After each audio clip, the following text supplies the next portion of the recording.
우리 말씀 보겠습니다. 여호수아서 14장입니다. 여호수아서 14장 6절부터 15절입니다. 오늘은 하나님을 추구하는 삶 두 번째 같이 말씀 나누겠습니다. 기도합니다. 사랑하는 아버지, 오늘도 우리가 갈렙의 삶을 묵상합니다. 우리를 향하신 아버지의 마음을 깨닫고 하나님이 기뻐하시는 그 인생을 살아내는 우리가 될 수 있도록 주님 은혜를 부어주옵소서. 부탁하며 예수님의 이름으로 기도합나이다. 아멘. 우리는 지난주에 전라남도 장흥에 있는 이청준 소설가의 고향인 선악동 마을에 대해서 잠깐 얘기를 나눴습니다. 그 마을은 오지였고 외부인들이 찾지 않는 마을이었지만 결국은 최기용이라고 하는 이장 한 사람의 선택에 의해서 돈을 위해서 먹고 살기 위해서가 아니라 콩하고 깨를 심는 것이 아니라 꽃을 심음으로 그 마을을 너무 아름답게 바꿔버린 그 이야기를 통해서 한 사람의 선택의 중요성에 대해서 생각을 했습니다. 지난주에도 말씀드렸지만 선택이라는 건 결국은 내가 누구인지, 내가 어떤 사람인지를 드러내는 것이 바로 선택입니다. 왜냐하면 선택 뒤에는 내가 추구하고 있는 것이, 내가 무엇을 추구하고 있고 무엇을 소망하고 있고 무엇을 가치 있게 여기는지를 결국은 이 선택이 드러내는 것이기 때문입니다. 그러므로 선택, 내가 어떤 것을 선택했다, 이 말은 내가 그 사람이다 라는 뜻이에요. 물론 우리가 뭐 밥을 먹을까 뭘 먹을까 이런 선택을 말하는 게 아니죠. 인생에서 정말 중요한 선택들은 결국은 나의 영혼의 본심을 드러내는 겁니다. 내 존재의 본질을 드러내는 거죠. 그런 의미에서 지난주에도 말했지만 갈렙이라고 하는 사람이 이 산지를 달라고 요구하는 이 선택은 갈렙이 어떤 사람인지, 그가 무엇을 기준으로 살고 있고 그가 무엇을 추구하고 무엇을 원하고 그가 어떤 갈망을 품고 살아가는지를 드러내는 내용이었다라고 이렇게 말씀을 드렸습니다. 특별히 14장은 1절부터 5절까지만 땅을 제비 뽑아서 분배했다라고 요약을 다 한 다음에 이제 14장부터 21장에 나오는 그 분배받은 땅을 정복하는 그 과정 사이에 5개의 땅을 요구하는 사람들의 이야기를 들려주고 있는데 그 중에 갈렙을 가장 앞에 세우는 이유가 바로 땅은 분배받았지만 이제 그 땅에 정착하기 위해서 필요한 믿음이 무엇인가를 저자는 의도적으로 맨 처음에 땅을 요구하고 있는 갈렙, 그리고 맨 마지막에 땅을 요구했다라고 성경이 분명히 기록은 했어요. 내용은 뭐 어떻게 요구했는지는 안 나오지만 마지막에 땅을 요구하는 여호수아, 즉 갈렙과 여호수아를 통해서 이미 분배받은 땅에서 우리가 그 땅에 정착하기 위해서 필요한 믿음이 무엇이냐? 갈렙처럼 여호수아처럼 그렇게 여전히 믿음으로 그 땅에 정착해야 된다라고 하는 이 믿음을 강조했다라고 제가 말씀을 드렸습니다. 그리고 갈렙이 그러므로 이 땅을 요구하는 그 믿음은 14절에 나온 것처럼 하나님만을 온전히 쫓았던, 말 그대로 하나님만 추구했던 믿음이었다라고 이렇게 말씀드렸습니다. 그럼 갈렙이 추구했던 믿음이 뭐였습니까? 첫 번째는 지난주에도 말씀드렸던 것처럼 약속을 붙든 믿음이었습니다. 이 약속을 붙든 믿음은 물론 갈렙이 약속을 붙들었다라는 의미이지만 성경 본문을 가만히 읽어보면 하나님이 45년 전에 약속한 대로 나를 지금까지 생존하게 하셨다라고 하는 말을 들으면 자기가 45년을 버티면서 봐라 내 믿음 대단하지 라고 자기를 자랑하고 있는 것이 아니라 하나님이 그 약속을 지키시려고 45년 전에 약속한 그 약속을 여전히 지키시려고 나를 생존하게 하셨다. 얼마나 하나님이 신실하신지 아느냐라고 하는 하나님의 신실함에 대한 증인으로서, 신앙 고백으로서 약속을 붙들고 있었다는 걸 우리가 알 수 있어요. 두 번째로 갈렙은 온전한 믿음, 충성스러운 믿음이었다라고 지난주에 말씀드렸습니다. 그가 충성했다, 온전히 쫓았다, 이 말은 히브리어로 다 똑같은 말이라고 그랬어요. 하나님 뒤에서 하나님을 쫓아가는 삶, 즉 하나님을 계속 뒤따르는 삶, 그것을 얘기한다고 말씀을 드렸습니다. 그러면 갈렙은 정말로 온 마음을 다해서 하나님만을 온전히 쫓아갔던 그런 믿음의 사람, 하나님만 사랑한 사람, 하나님만 추구한 사람이었다라고 성경이 우리에게 들려주었다라는 것이죠. 그렇다면 여러분, 하나님만 추구하는 그가 오늘 본문에서 이 산지를 달라고 요구를 하고 있습니다. 그러면 그가 요구하는 이 산지는 어떤 의미를 가지는 것입니까? 이 산지를 요구하는 갈렙의 믿음은 어떤 믿음입니까? 그 믿음은 헌신하는 믿음이라는 걸 오늘 우리가 알 수 있습니다. 13절을 보면 갈렙이 요구한 그 요구를 듣고 요수아가 갈렙을 축복하고 헤브론을 그에게 주었다라고 얘기합니다.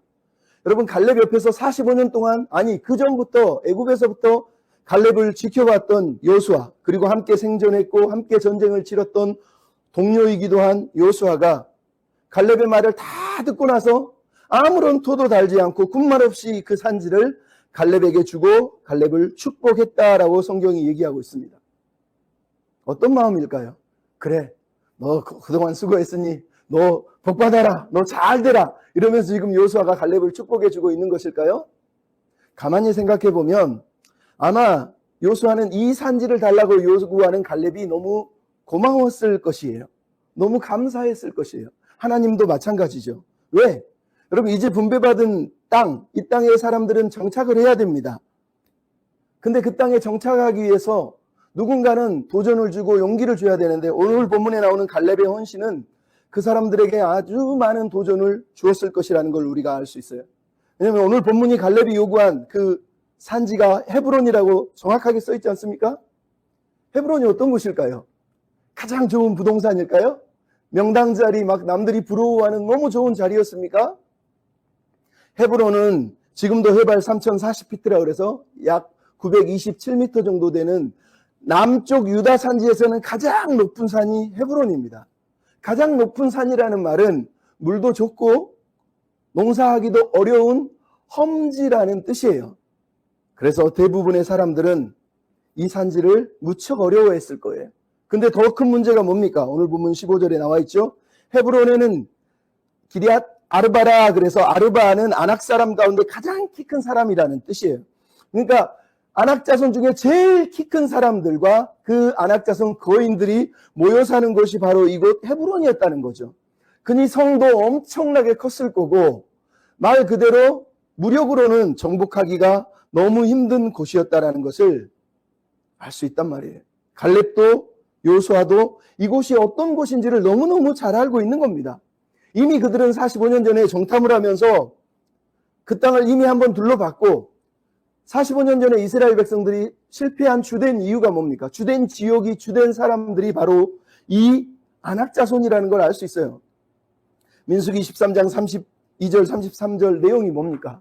우리가 그 땅을 다 정탐했는데 거기에는 거대한 성읍이 있고 그 사람들은 다 큰데 그 중에서도 네피림 후손인 아낙 자손들의 거인들을 우리가 보았습니다. 우리는 메뚜기 같습니다 라고 이렇게 말하면서 10명이 불평을 하고 백성들이 원망을 하게 된 이유가 바로 이 헤브론, 그리고 이 아낙 자손이라는 것을 명확하게 얘기해주고 있는 거예요. 그러니 여러분, 땅을 분배받았는데 남쪽은 다 유다 자손들이 땅을 지금 제비 뽑은 거예요. 이제는 각 가족대로 그 제비 뽑은 땅을 나눠주는 작업이 필요합니다. 근데 아마 백성들은 그랬을 거예요. 유다 자손들은 헤브론만은 제발 헤브론만은 주지 마. 저기는 안 돼. 저기만 안 뽑혔으면, 아니면 저기는 안 가고 싶어. 이런 마음을 다 가지고 있지 않았겠어요? 가장 부담스러운 땅이 바로 이 헤브론이라는 거예요. 근데 지금 유다 자손의 지파의 족장인 갈렙이 가장 먼저 앞서 나와서 그 땅 헤브론을 지금 달라고, 내가 책임지겠다라고 말하는 겁니다.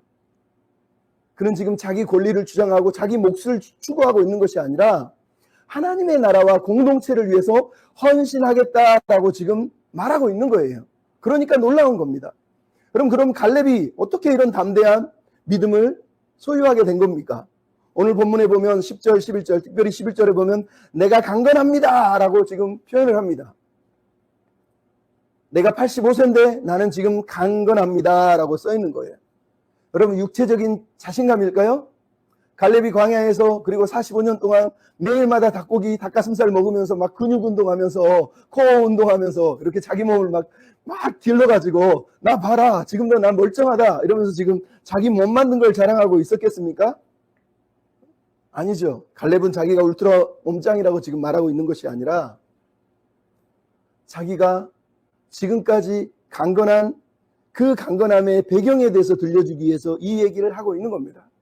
그러니까 여러분, 우리가 이 본문을 읽으면서 갈렙도 85세에 용기를 냈는데 여러분은 젊지 않습니까? 여러분은 더 힘내야 되지 않습니까? 이런 식으로 막 도전을 주는데 사실은 그런 도전은 성경이 요구하는 도전이 아니죠.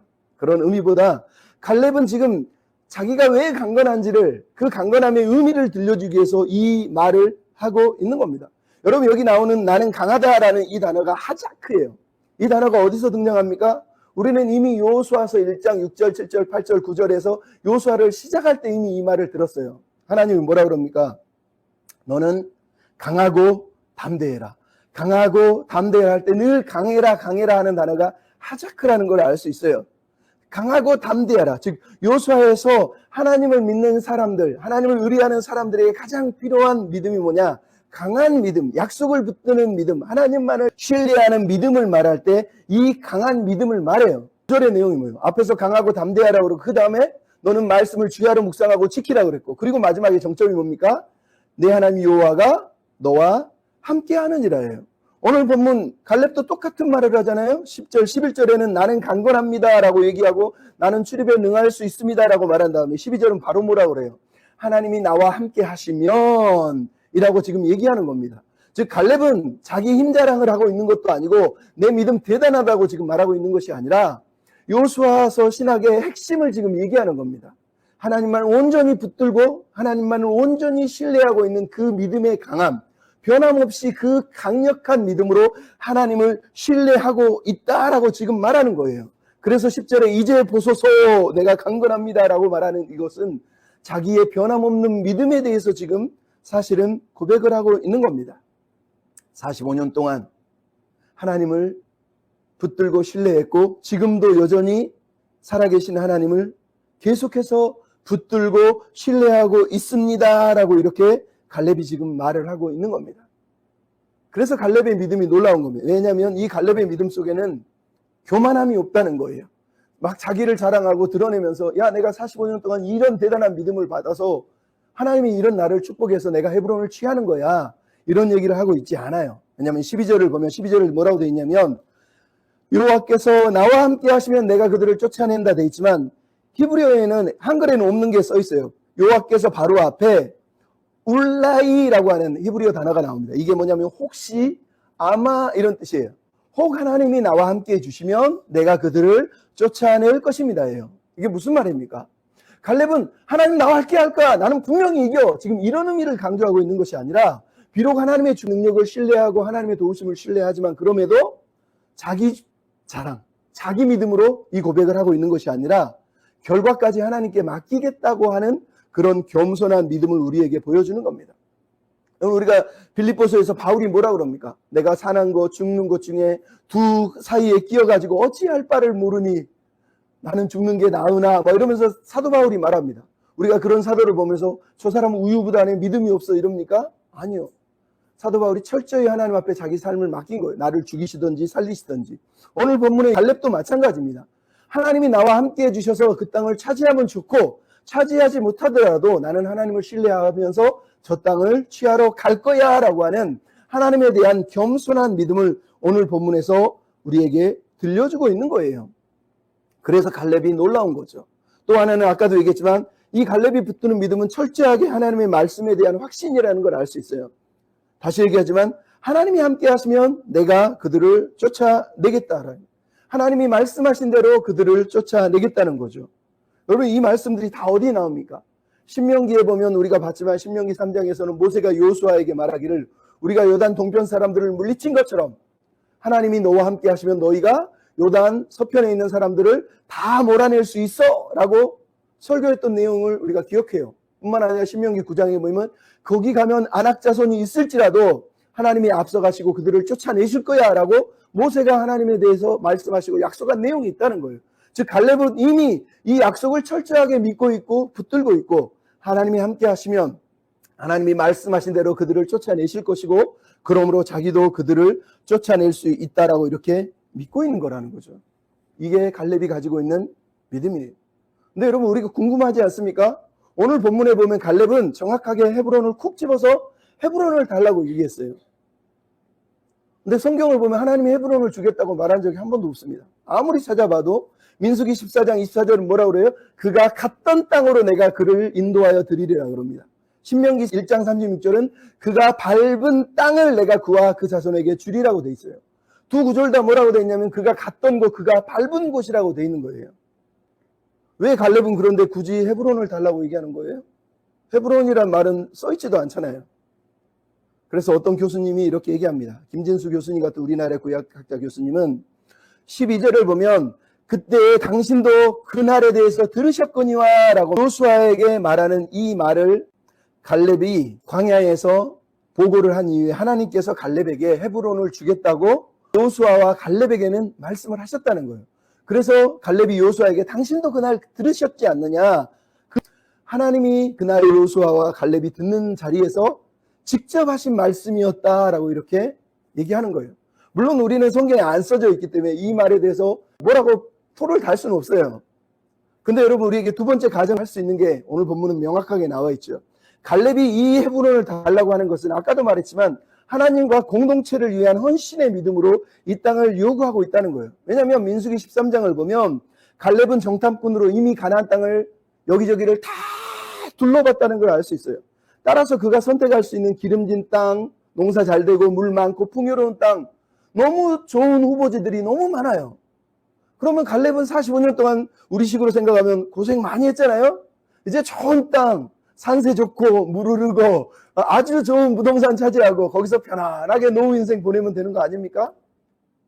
갈렙이 그렇게 더 이익되고 투자해서 더 투자해도 손해보지 않을 그런 땅을 요구하면 되는 것 아니냐는 거죠. 근데 갈렙은 45년 전에도 10명의 정탐꾼과 달랐듯이 오늘도 그는 그 시대의 사람들과 아니 우리들과 다른 사람들이라는 걸 알 수 있어요. 왜? 그가 다른 선택을 하기로 결정을 했다는 걸 오늘 본문이 들려주지 않습니까? 하나님이 뭐라고 그랬다고요? 그가 갔던 곳, 그가 밟는 곳, 즉 갈렙은 어디든지 요구할 수 있었다는 거예요.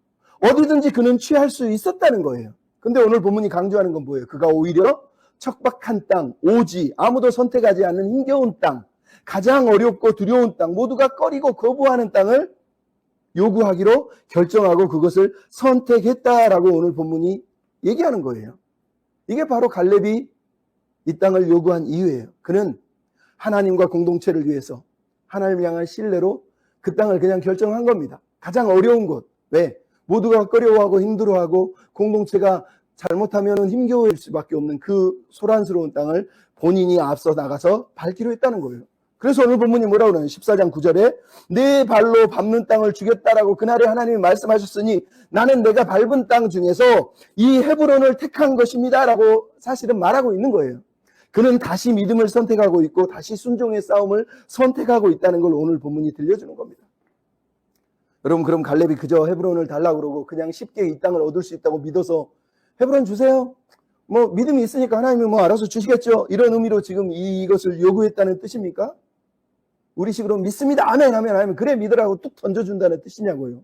아니잖아요. 우리가 방금 구절에 얘기한 것처럼 네 발로 밟는 땅을 주겠다고 말한 이 밟는 땅이 어디예요? 뭐 요수아서는 항상 얘기하죠. 네 발바닥으로 밟는 곳을 내가 주겠다. 발바닥으로 밟는 의미는 언제나 순종을 얘기하는 거. 순종.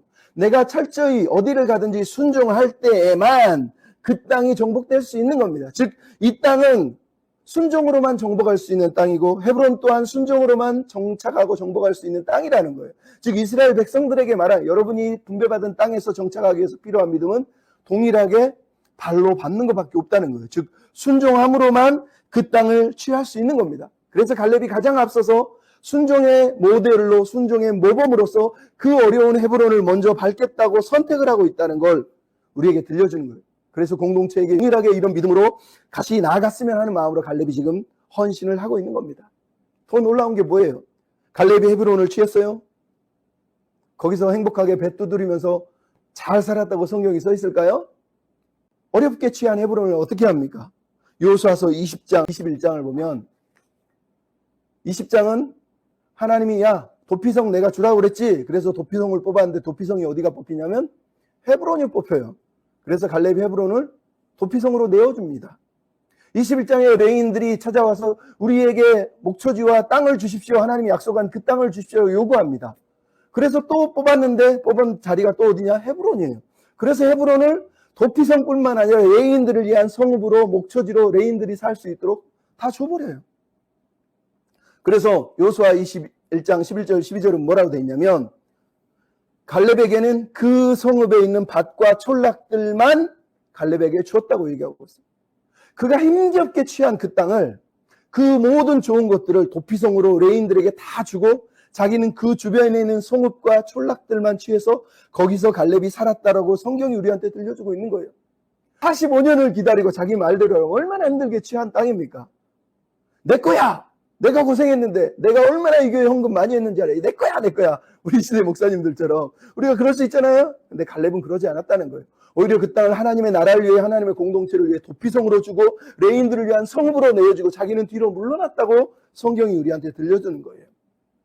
그는 세상 기준으로 세상 사람들처럼 선택한 게 아니라 전혀 다른 기준으로 다른 선택을 했다는 거예요. 그 기준이 하나님에 대한 신뢰고 하나님의 약속에 대한 신뢰일 뿐만 아니라 하나님 나라와 공동체를 위해서 헌신하기 위한 선택을 했다라고 우리에게 들려주는 겁니다.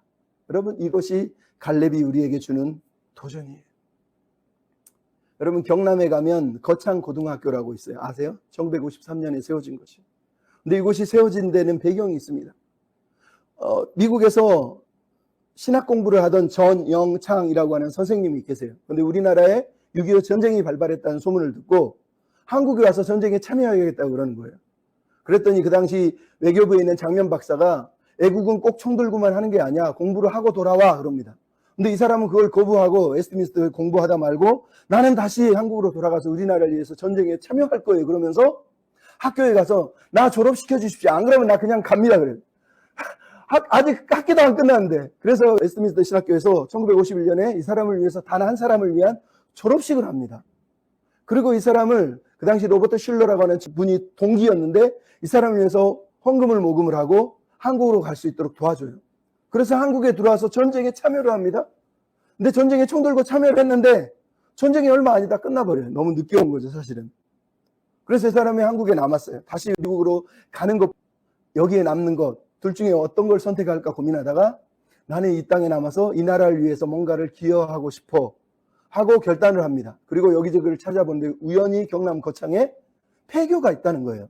그래서 이 사람이 폐교를 구입을 합니다. 그리고 1953년에 거창 고등학교를 열기 시작합니다. 기독교 사학이라고 기독교 정신에 의해서 이것을 세웁니다. 그리고 2000년대에는 우리나라에서 가장 널리 알려진 모범적인 학교로, 그리고 그 당시 학생의 50%가 수능 1, 2등급을 차지할 정도로 많은 아이들이, 뛰어난 인재들이 양성된 곳이 바로 이곳 거창 고등학교라는 거예요. 근데 이분이 이 고등학교를 세우고 자신의 철학과 자신의 가르침들을 나중에 집대성에서 쓴 글이 있는데 그게 직업의 10계명이라고 그래서 10가지 10계명을 씁니다.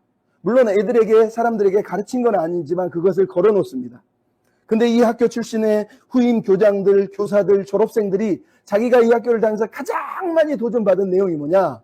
그게 바로 이 직업의 10계명이었다는 거예요. 근데 직업의 10계명의 내용이 뭔지 아세요? 이렇게 써 있습니다. 월급이 적은 쪽을 택하라. 네가 원하는 것이 아니라 너를 필요로 하는 곳으로 가라. 승진의 기회가 없는 곳을 택하라. 모든 것을 갖추어진 것을 피하고 절대 가지 마라. 아무도 가지 않는 곳으로 가라. 장래성이 전혀 없다고 생각되는 곳으로 가라. 사회적 존경 같은 건 바라볼 수 없는 곳으로 가라. 한 가운데가 아니라 가장자리로 가라. 부모나 아내나 약혼자가 결사 반대하는 것이면 틀림없다. 의심하지 말고 가라. 마지막 10번째, 왕관이 아니라 단두대가 기다리고 있는 곳으로 가라. 그 학교의 학생들, 교장들, 선생들이 이 직업의 10계명을 보고 자기들의 삶에서 가장 많은 영향을 줬다는, 무엇을 선택할 때마다 이 10계명이 떠올랐다는 거예요. 여러분, 이 10계명이 오늘 본문에 갈렙이 하고 있는 선택의 모습하고 똑같은 거예요. 그는 아무도 가지 않는 곳, 모두가 거절하고 꺼려워하는 곳, 너무 힘겹다고 말하는 곳, 거부하는 곳, 단두대를 향해서 예수님처럼 그가 가장 먼저 하나님 나라와 공동체를 위해서 헌신했다고 말하는 겁니다.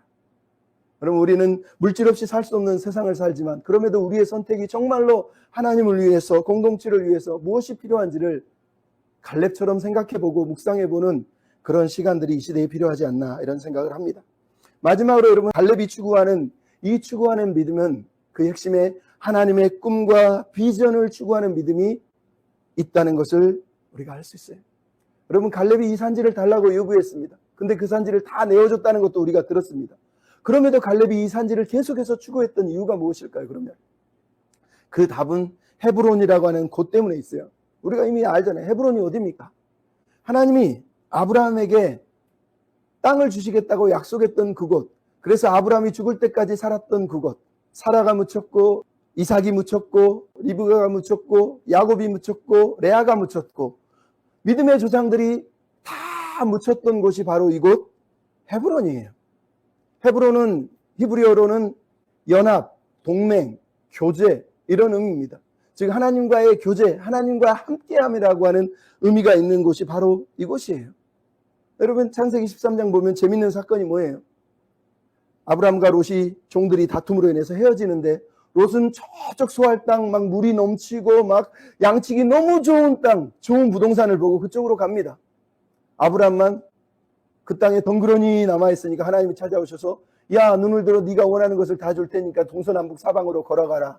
그래서 아브라함이 믿음으로 아멘하고 그 땅을 돌아다니고 거기서 택한 곳이 헤브론이어서 헤브론에 정착하고 거기에 제단을 쌓았다라고 창세기 23장에 설명을 하고 있어요. 즉 아브라함은 눈에 보이기에 좋은 땅, 사람들이 막 최고로 값나가고 제일 투자하기 좋은 땅을 택했다고 말하는 게 아니라 그냥 하나님의 약속을 붙잡고 헤브론이라고 하는 산지의 오지에 그냥 덩그러니 남아서 하나님만 바라보고 살기로 결정을 했다는 거예요. 그리고 나중에 이 땅 가나안 땅을 다 주겠다고 그러는데 죽기 전에 마지막으로 취한 게 바로 이 헤브론의 막벨라 굴이에요. 사라가 죽자마자 돈을 주고 그 밭을 사서 거기에 사라를 매장하고 그리고 자기도 묻히고 이삭도 묻히고 리브가도 묻히고 야곱도 묻히고 레아도 묻히고 그들이 다 거기에서 묻힌 거예요. 무슨 말이에요? 아브라함이 그 땅에 살았고 조상들이 다 살았던 거기지만 아브라함이 그 땅을 돈 주고 산 이유가 뭡니까? 보증금이란 말이죠. 하나님이 가나안 땅을 다 주겠다고 약속했는데 그 약속을 내가 믿는 믿음으로 그러면 나 여기 헤브론에 있는 이 굴이라도 살게요. 그러면서 그 밭을 사서 그 굴을 매장지로 삼았다고 성경이 들려주는 거예요. 그러니까 갈렙이 지금 이 땅을 요구한 이유가 바로 여기 있는 거예요. 그는 자기 꿈 때문에 헤브론을 취하고 있는 것이 아니라 하나님의 꿈이 서린 곳, 하나님의 약속이 서린 곳, 조상들이 하나님의 약속을 붙들고 살았고 묻혔던 그곳, 그것을 지금 취하고 싶었다는, 그것을 이방 사람들에게 넘겨주고 싶지 않았다는 거예요. 이 땅을 취함으로 인해서 하나님의 약속이 현실화됐다는 걸 그는 증명해주고 싶었던 거예요.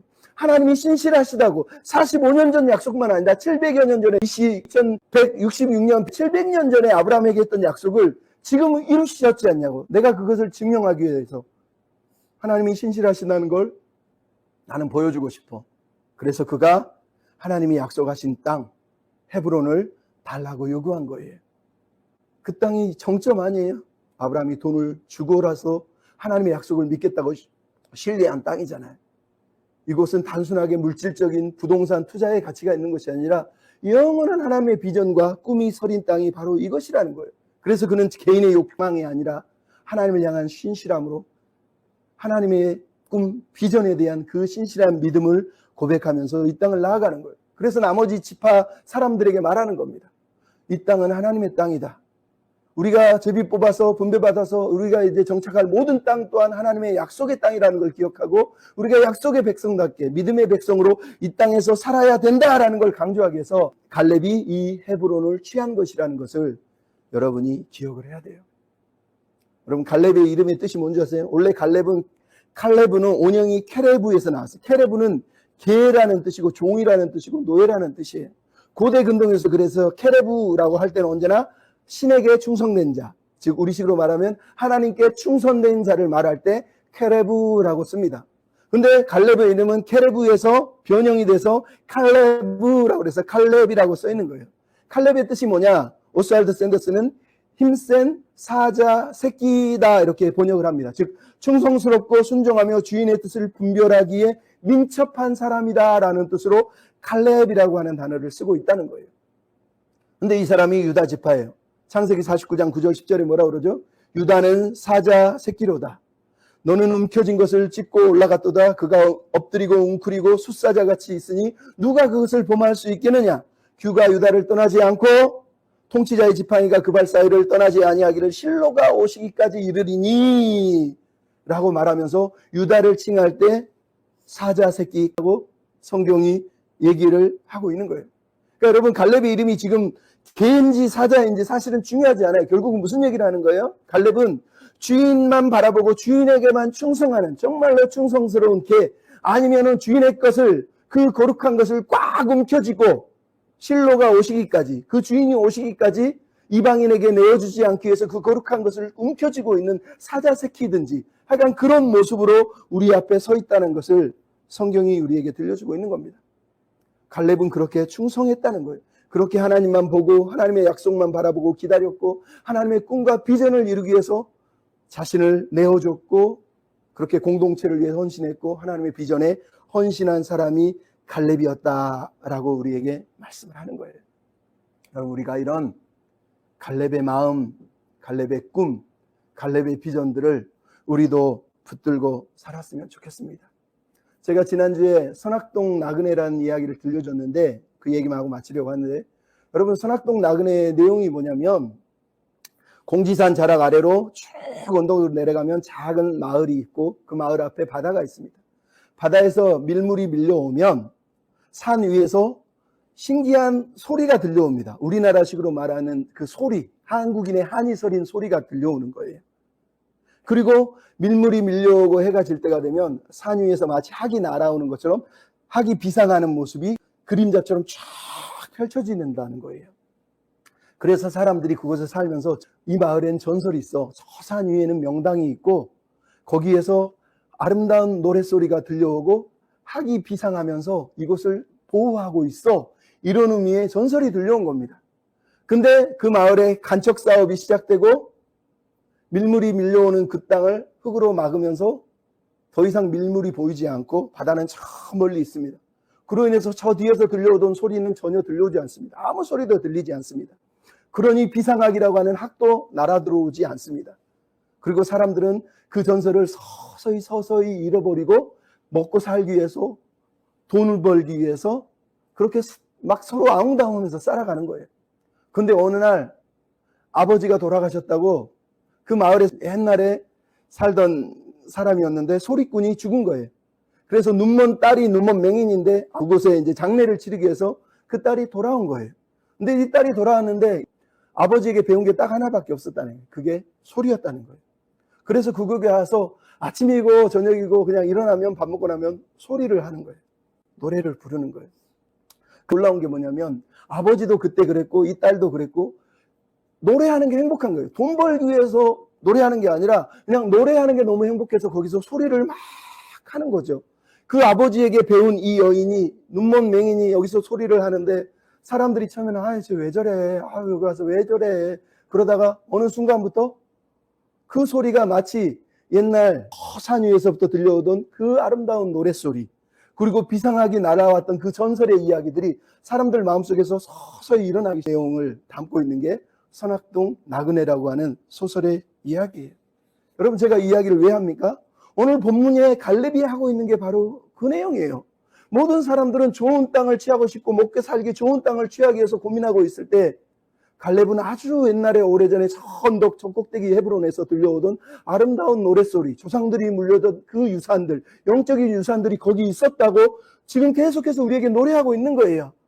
돈 벌기 위해서, 취하기 위해서, 많이 갖기 위해서 미친 듯이 싸우는, 무엇이 좋을까, 이득될까, 투자하기 좋을까, 이것만 보는 사람들에게 그것보다 더 좋은 것, 더 귀한 것, 더 아름다운 것이 있었다고, 그걸 잊지 말라고. 그래서 오늘 보면 15절에 14절 15절 결론이 뭐예요? 그 땅이 오늘까지 이르렀고 전쟁이 그쳤다는 거예요. 지금 여호수아서의 저자가 말하는 거예요. 갈렙이 있었어. 갈렙을 잊지 마.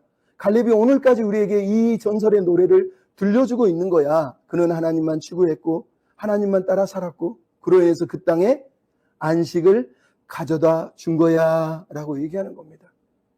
여러분, 하나님을 추구하는 인생에서는 전쟁은, 갈등은 끝나는 거예요. 하나님만 바라보는 삶에는 더 이상 갈등이 남아있지 않아요. 그게 예수님의 삶 아닙니까? 죽기까지 순종하심으로 우리 인생의 전쟁을 그치고 안식과 평안을 주신 분도 예수님이에요. 우리가 예수님을 진짜 믿고 하나님을 믿으면 우리 마음속에 인생의 전쟁의 마침표를 찍을 수 있습니다. 예수 안에는 갈등이 없거든요.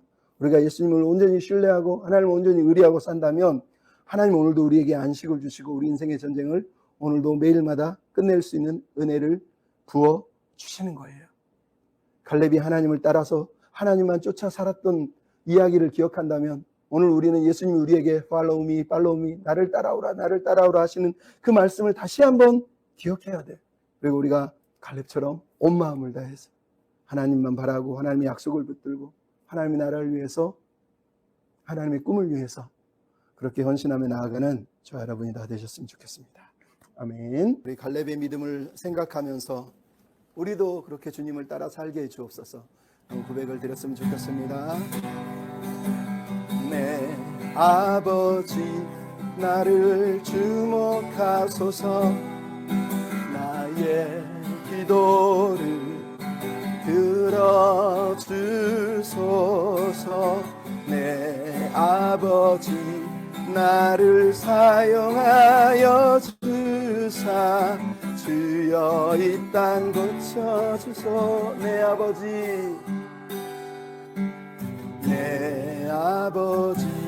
나를 주목하소서.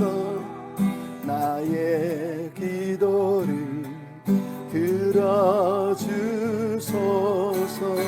내 아버지 나를 사용하여 주사 주여 이 땅 고쳐주소서. 아멘. 내가 주의 나라와 주님의 영광 위에 아버지 마음으로 섬기며 살아가리. 내 주님 따르리로다. 나의 생명 다하여 주님만 사랑하리로다.